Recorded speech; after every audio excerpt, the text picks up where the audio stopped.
Welcome back to Risk AI. I'm Sarah Haddon with Corporate Compliance Insights, and I cannot wait to introduce you to Stan Yakoff. Stan is a RegTech advisor and a professor of law at New York's Fordham Law School. And Stan's going to be leading a panel today exploring AI and compliance, including real-world use cases and business value. Stan, over to you. Thanks so much, Sarah. Tremendous thanks to just you and the whole team for organizing all of this. So before we begin, let me get this quick legal disclaimer out of the way that I'm sure I could speak for everyone on the panel that our views expressed here today are solely those of our own in our personal capacity and do not necessarily reflect the views of any current or prior employers. So let's get started. I have the privilege of being here today with this esteemed panel who I'll introduce now, and apologies in advance if I mispronounce anyone's name.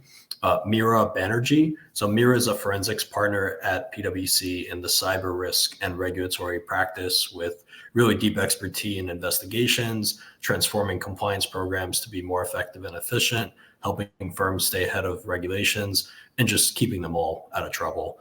Next, we're joined with Supra Appikonda. Supra is Chief Operating Officer and co-founder of 4CRisk's.ai.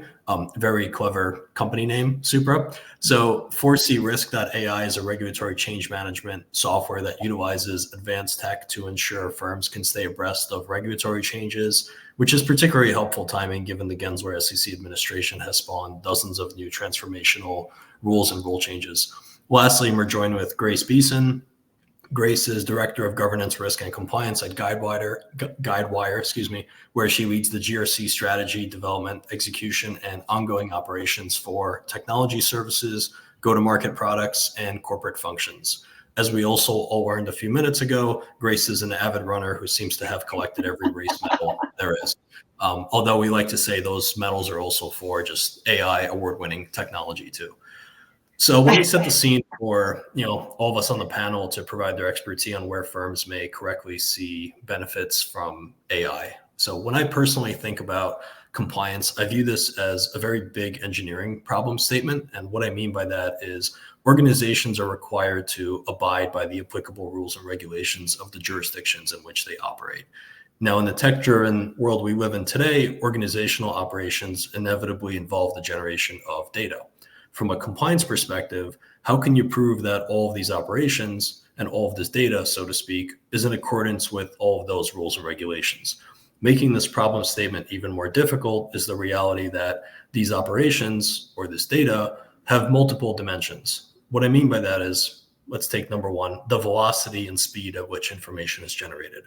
Number two, the volumes of information generated. Number three, the variability of how operations can differ region to region or team by team. Number four, the necessity of ensuring the data is captured, stored, and normalized so that it could actually be managed, analyzed, and visualized correctly. Compounding difficulty even further are external realities like, so to speak, domestic regulations persistently having extraterritorial impact, such as GDPR and the EU market abuse regime. So what this means is that whether firms like it or not, they no longer have the leisure of just thinking about themselves domestically, and they must think about their businesses globally. So framed in this light, it's clear how every compliance officer and those in legal and risk as well should be obsessively thinking about ways they can integrate technology effectively and efficiently into their risk and regulatory programs. Let me now turn over to Supra. So Supra, you've been in the regulatory change management business for a couple of decades, of course, without aging any of us here.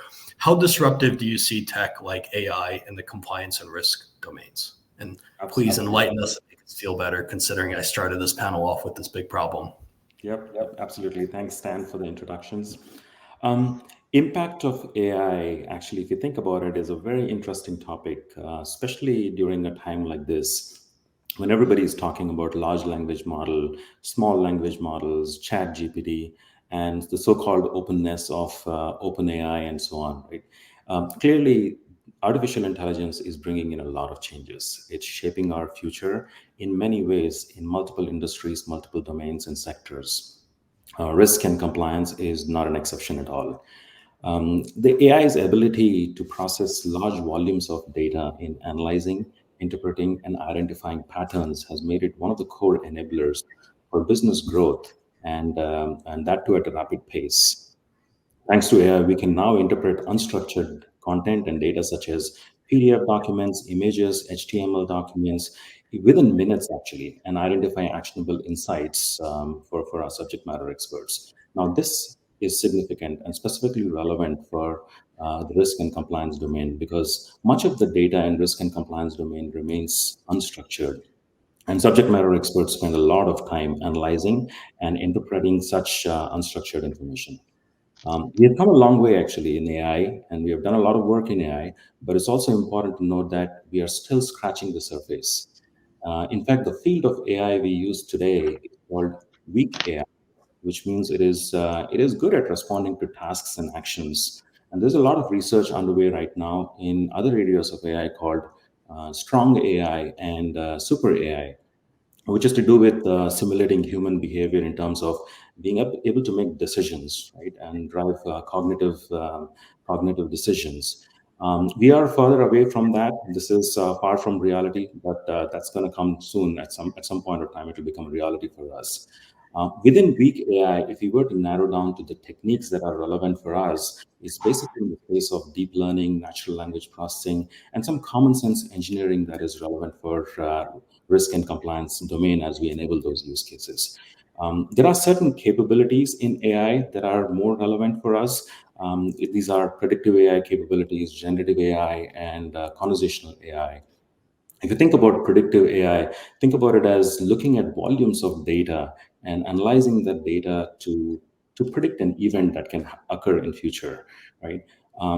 Conversational AI is more to do with simulating human conversations in addressing day-to-day challenges, and generative AI is more to do with generating content, generating policies, procedures, risks, controls, tests, the way humans would do. That's basically what generative AI means.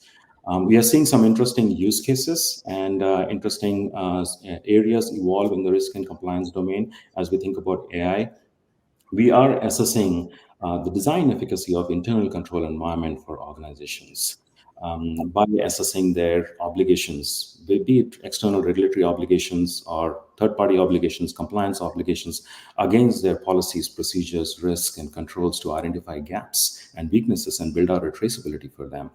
We are automating regulatory change management process to reduce risk of non-compliance and cost of compliance for organizations. We are able to assess the impact of changes as those changes occur on organizations' business units, products, services, and so on. We can read these regulatory changes as those are happening and identify actionable insights, generate obligations that are well harmonized and rationalized across products, across services, across jurisdictions, right? We can assess impact of complaints and incidents on organizations' regulatory obligations, regulatory areas such as privacy, ESG, fraud, and money laundering, and so on. Right? We are in fact strengthening the third-party risk management process and governance by tightening the contract management process. We can compare thousands of contracts within a matter of minutes against companies' standard contract clauses to identify deviations, actually. Because if you don't do that, the implications are far too significant in terms of legal disputes, financial losses, damaged business relationship, and the list keeps going on and on. We are improving overall time to response for our first line of defense by answering business inquiries. They are used to FAQs and user guides, which are all erstwhile, actually. If you think about AI assistants, these AI assistants can answer questions more specifically with a specific context, comprehensive responses, and that to deeper engagements. There are many other use cases, actually. These use cases are going to evolve as we think about AI, as we bring AI to intersect with the risk and compliance domain. And I think we're just scratching the surface as we talk more. Yeah. Thanks for that, Supra. I think once you said you can analyze like thousands of contracts in minutes, your LinkedIn is going to get flooded with a bunch of requests from every lawyer there, because that's near and dear to my heart. Meera, I know PwC has put out some really exceptional thought leadership on the impact of AI in compliance and risk domains. From your crow's nest perspective, working with clients, what do you see, or how do you see that impact having been actualized, especially like perhaps in the last year? Yeah. I think one of the key parts, right, is we're early on in this journey. Having humans in the loop as part of the process is going to be critically important. I think one of the things we always say is human-led and tech-enabled. When you think about sort of the compliance and risk landscape, compliance obligations are complex when you're dealing with both state and federal regulations, which may be counteracting each other, right? Or the level of standard you need to employ within your organization may vary. It's important to leverage what we're seeing is technology such as 4CRisk's to automate and streamline some of the parsing of data and identification of gaps, while also recognizing we still are early in the journey and having humans actually look at it from the ethical considerations, making sure that you understand what level of critical thinking is required that only humans today can still provide, because regulations oftentimes you have to look at it from what is the spirit and intent of an obligation, not necessarily the black and white. And so I'm seeing that there's still, a level of anxiety in terms of, which of those compliance processes can be leveraged, while at the same time, a lot of excitement in terms of some of those mundane and redundancies across different business units where compliance is heavily manual. And Meera, and I want to bring in Grace on this too. You mentioned some of the ethical uncertainties, especially probably around the data that may be brought in for some of this technology to leverage and then operate. Given that being said, as someone in legal compliance and risk, what are some of the use cases you've seen them get comfortable with in experimenting with this tech, or perhaps even being live in a full production environment? Since you mentioned some of these challenges, what are some of the areas that I guess maybe people could feel more comfortable approaching first rather than tackling something that's way more difficult? Yeah. A couple of them are where I see high impact and traction today is, most organizations heavily regulated. There's thousands of obligations that they need to parse through. Taking a first pass at the parsing of the data. I mean, AI is going to require a level of review to say these are the business rules necessary in order to parse that data, but also based on your sector, identifying which ones are applicable, and as well as using some of the rules to identify actionability. I am seeing that it's cutting down time from taking weeks to create a compliance obligation inventory into minutes, days, where compliance organizations and chief compliance officers that I'm working with right now are able to at least get 70 to 80% of the way there. And this goes back to my point around human in the loop, where they're still having to go in and say, okay, is the tool actually parsing the data the way in which we operationalize our work? Do we need to roll things up? Do we need to take them down to a different level of specificity?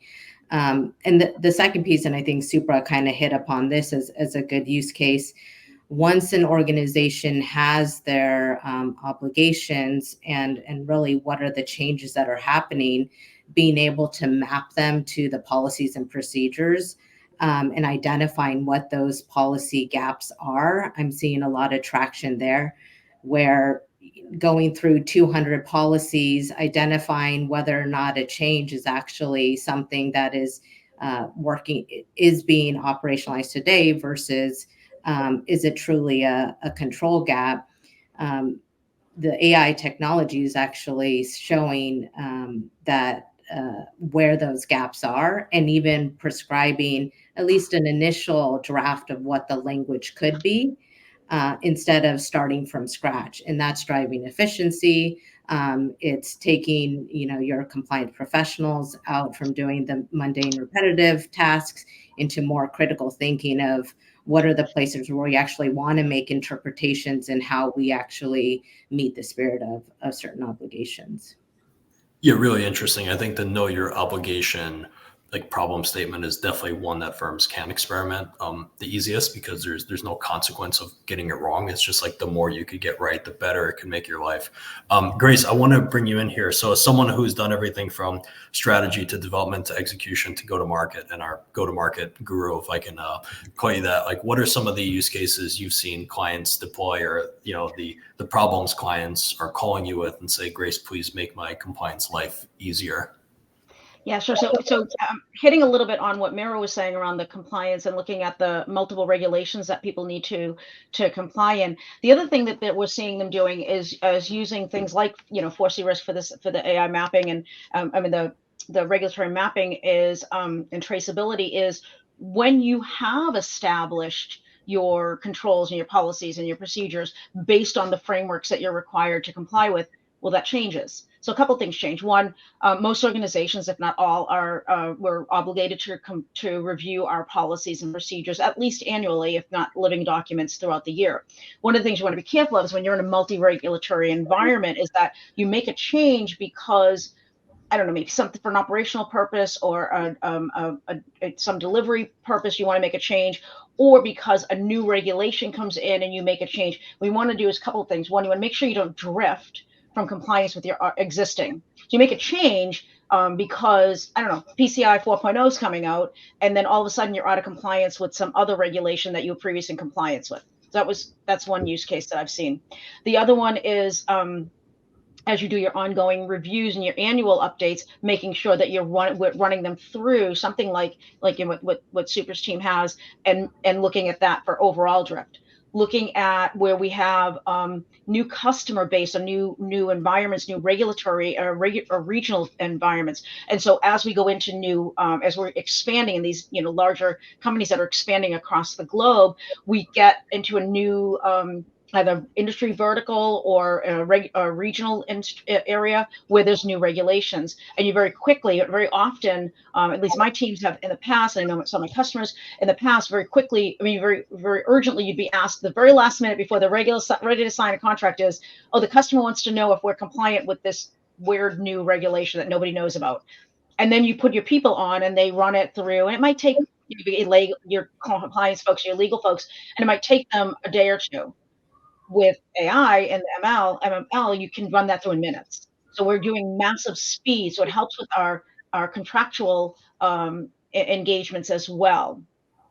And then we do things like, expanding beyond just the regulatory and contractual things where we're using it. I heard Supra talking about the contracts. So that is another area where I've seen being used, is not only for looking for gaps and deviations from your standard language so that you find that. But the other thing is that often security and GRC is given, we're not typically given the entirety of the contract. Usually we're given the security amendment or the security section.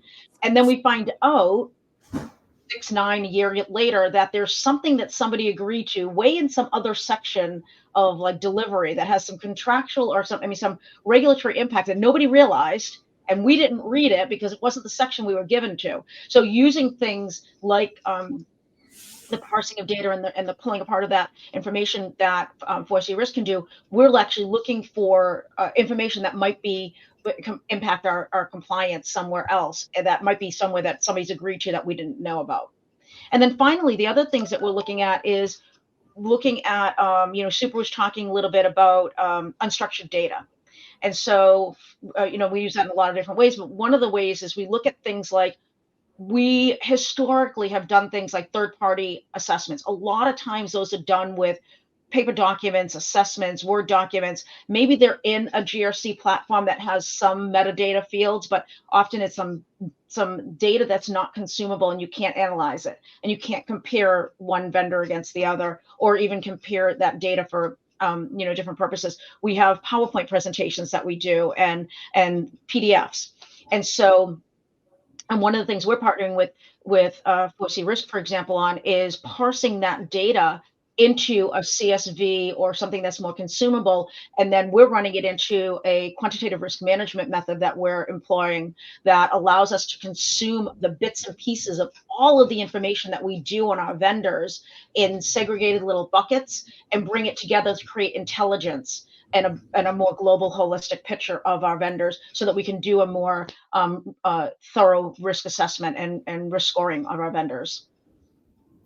One of the reasons I really like that question around like what are some of the specific use cases is I think it just inevitably dovetails into like the problems you face in adopting AI. And so I think as we're talking about, one of the questions that we got from the audience was what are some of the potential risks or pitfalls, and looking at your answer just kind of naturally went that way too, because in order to gain value, to summarize, Grace, some of what you're saying is you need the data to be available. You need it to be consistent, meaning always available, constantly streaming, or just there every single day, or whatever the batch processing sequence is. And you need it to be normalized. So if your data is in these like flat files and, you know, emails and Word documents and spreadsheets that you can't really bring together, like it's going to be very tough to understand the bigger picture of what you're trying to work on. And what I also see a lot of people do is that we're going to touch on this later, is they kind of rush to, you know, an AI product without really thinking about their problem, and they don't consequently then think about how can they analyze their problem or their solution to make sure it's actually addressing their problem there too. Meera, I want to circle back to you from the PwC angle, because I'm sure you see this all the time when you're doing an engagement with a client and they're saying, hey, we want this magical solution here. And I'm sure the first thing you have to do is tell them like data 101, right? So it's like garbage in, garbage out. So what are some of the problems and pitfalls you see with, you know, or how people should be thinking about their AI adoption process, and what are some of the mistakes they could hopefully avoid based on the wisdom we're about to share with them right now? Yeah, I think training our people is so important. I'm seeing that, you know, obviously everyone's saying, okay, there's going to be significant amount of changes in people's roles, right? But what is actually that going to look like from a day-to-day perspective? And, you know, one of the things that we're doing even at PwC is really driving incentives within our own firm to be able to say like, hey, I want you to start like using AI to deliver our services to compliance and risk professionals. Like, what does that look like without being, I guess, so myopic and thinking that this is going to all of a sudden you're not going to need, you know, advisors to help you, like Grace said, like do an assessment or do an audit. I think one of the pitfalls is to think like, okay, you know, we're going to deploy this. We're not going to have to use our advisors, or we're not going to have to review it after the fact to make sure that how we're looking and parsing the data is actually going to be in a way that we can identify where our gaps are. And so those are the places where I think from a just making sure that you're doing things, you know, being informed about it and really getting your teams and your highly, you know, excited individuals to say, hey, I want to take these trainings. I want to actually reimagine what that's going to look like. And then also bringing those solutions to, you know, to your teams. Supra, I want to loop back to you too, because I'm sure you've seen the experience of, you know, clients are already willing and able to buy your product, and then they think it magically changes their lives the next day. And you kind of have to tell them like, this is not magic, it's very hard work. So what are some of the pitfalls and perhaps the assumptions that clients are mistakenly making today, and how can they avoid this? Yeah, I think it's important to, if I were to advise on something, it's important to have a governance around this whole process, especially because regulatory areas are moving very fast into AI, and making sure that it is well governed, and organizations do take accountability for installing these AI programs. And we recently heard about this EU AI Act that requires to have certain level of transparency, explainability, and all those aspects, right? So it's important to consider those areas. Other important area would be AI models are really dependent upon the amount of training it needs. It's just like humans, right? When we know particular context, we can drive solutions. AI models also rely a lot more on a lot of data. How much of this data is in a closed model, closed loop kind of a process versus open. And that's why when we started the conversation, I said this topic is so interesting because of the openness of open AI, right? So it's important to start thinking about where this data is coming from, how it is streamlined, and also make sure that this data is not flowing out. Some of the areas that we come across. In fact, we are introducing some of these governance principles as we engage with customers, and they are thinking about these topics, and we are influencing how they should start thinking about when they bring these AI programs into the picture. Thanks. And so I know we have 5 minutes left, and I want to make sure that the audience walks away with some actionable advice. So perhaps like if we could each take 1 minute, Grace, like 3 pieces of advice that your clients should take away to get started with on their AI adoption journey. Sure. My first piece of advice is embrace AI, right? And we see a lot of people, I've heard it of, well, we've got these privacy concerns, and Supra, you hit on it when we're talking about private LLMs versus the public. We need to use it with social and corporate responsibility. Embrace it. It is the wave of the future. And so when one of the things that somebody pointed out to me a year or so ago, when I first heard somebody say, we should stop it, we need to regulate it, we need to stop it and prohibit it.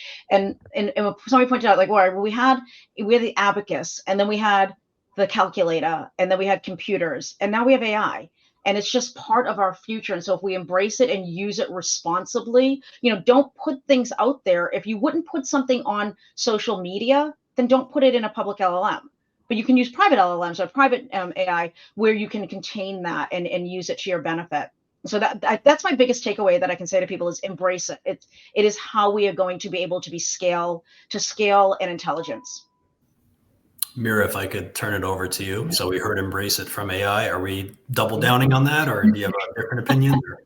I would say set your priorities. I think it's overwhelming. Like, the way it will transform compliance and risk organizations.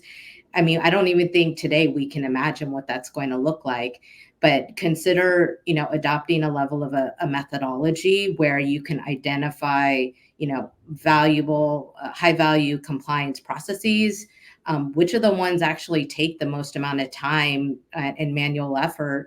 And what is the nature of data that you have to support that? I mean, we talked a lot about sort of the value of this is in unstructured data. So if you're able to deploy a methodology to identify, right, those high value use cases, then you're at least starting in the right direction without getting overwhelmed with so many, the art of possibilities. Thanks. And Supra, as an AI company, I'm pretty sure you're gonna, if I could guess, say, yeah, we should embrace AI here. Any last words from you? Because I know when we were doing the prep, you mentioned like know your data, right? And I don't know if you wanted to briefly talk about that. Yeah, absolutely. I think Grace put it very clearly, right? We need to embrace AI. It's coming. And if you're not embracing that, then we'll be way far behind the curve. Just a few points that I would mention is think about building an AI strategy. I think it's time organizations start thinking about the strategy, involve various groups, involve various contributors to contribute to the strategy of AI for the organization. Know your data. I think it's important. It's not magic. It's important to know which data elements in the organizations you're talking about, whether that can be automated or not, whether that can benefit from decision making or not. So knowing that data aspect will be an important one. And finally, think about trustworthy AI, right? It's not magic out there. If you are able to explain, then you feel more comfortable embracing, adopting AI. And it's to do with making sure, first of all, your data remains private. You should never expose your data. Think about models that can achieve that task for you, where your data doesn't move out of the four walls, right? And think about how these can be explained. When AI is providing an answer to you, what's the reference it is using? Is it able to give you a reference from where it has sourced or provided that answer? I think if you're able to explain these areas, that will go a long way as you think about adopting AI.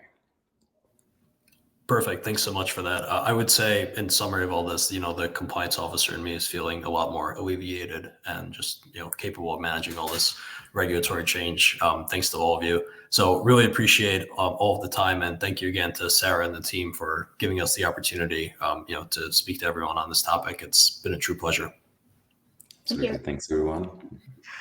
Meera, Supra, Grace, and Stan, it's absolutely a pleasure to have you here today. I tell you, there's nothing like going really deep like that on use cases, on the actual pitfalls, the actual traps we may encounter, to make us wake up and be ready to get started and apply some of this advice right away in our organizations. Thank you so much for sharing your wisdom.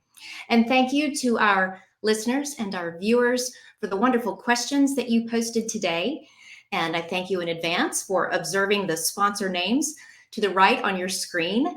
We are so appreciative of their help and sponsorship, of course.